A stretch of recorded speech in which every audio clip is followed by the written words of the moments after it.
Hello, Alliant employees! Today we're talking about the new performance reviews rolling out in November of this year. Performance reviews are usually not the most exciting topic, I know, but I promise that this video will be to the point and helpful. My goal is that by the end of this video, you feel confident in your understanding about what will be included in the performance review, as well as how this process has the potential to benefit you as an employee and benefit Alliant overall. So let's get started. All performance reviews will be filled out through PeopleNet. PeopleNet is Bertelsmann's global platform for management and development of talent. While this is a standardized tool for all Bertelsmann employees, we were able to tailor our performance reviews specifically to Alliant.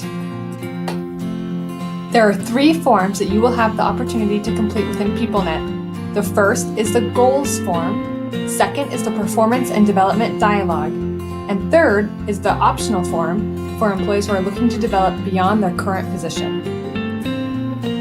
First, let's look at the goal form. Remember those work goals you set at the beginning of the year? These were important, and it's important that we're working towards these goals all year long. Each manager and direct report have the opportunity to revisit these goals and decide together to what extent the goals were accomplished. You will choose from does not meet, partially meets, or fully meets. This is not the performance review. It is ensuring a shared understanding of what work was accomplished the past year. A goal may not have been completed for a variety of reasons and may not indicate poor performance. Perhaps someone had a stretch goal that was only partially completed, but the partial completion is a huge reason to celebrate. Evaluating the achievement of goals helps make sure the performance review is evidence-based and considers work from the entire year, not just in the recent working period. The second form is the meat of the performance review, the performance and development dialogue. This is called the performance and development dialogue for a reason. It is a dialogue between the manager and direct report. Looking at these items on the form together is an excellent learning opportunity for both parties. This form takes into equal account the what, which is the accomplishment of goals, and the how, which is demonstration of our impact values. If you've just closed out your goal form, determining what has been accomplished will be a snap. You can even copy and paste the evidence from the previous form into this form. You'll then determine an overall rating for what you've accomplished based on this 5-point scale. Insufficient, which is does not meet basic requirements. Inconsistent, which is does not consistently meet the requirements. Successful, which is meets all requirements. Successful is the goal. In some rare cases, an employee may receive an excellent or even outstanding review, but these cases are the exception and would need substantial evidence in order to support this rating. The next part of this form covers the how, which is our impact values. Under each value are 4 examples of observable behaviors that would be evidence for demonstrating this value. Both manager and direct report can prepare with examples before the meeting.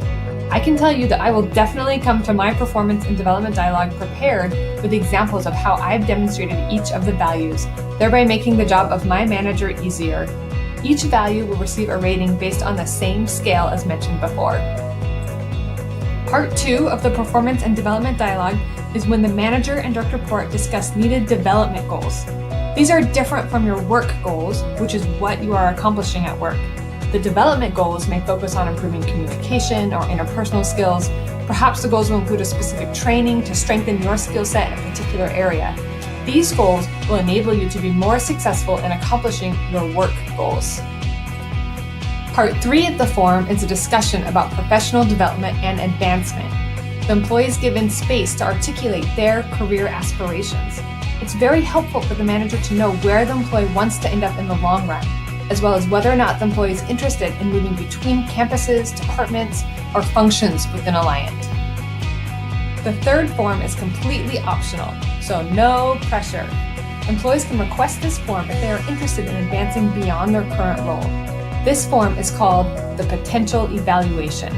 Managers fill out this form based on behaviors they've seen in 4 competency areas that are highly relevant for vertical development. These 4 areas include eagerness to develop, which is a willingness to take risks and learn something new, breadth of perspective, which is the ability to actively bring in additional points of view, awareness of others, which is the ability to understand others' thoughts and perspectives, and lastly, self-awareness, which is the ability to appreciate feedback and difficulties as a chance to learn and grow. Please know that completing this form does not guarantee a promotion or a change in position, but it does let your manager and HR know that you are interested in vertical development. This performance evaluation is designed to support your professional growth and support the growth of our university.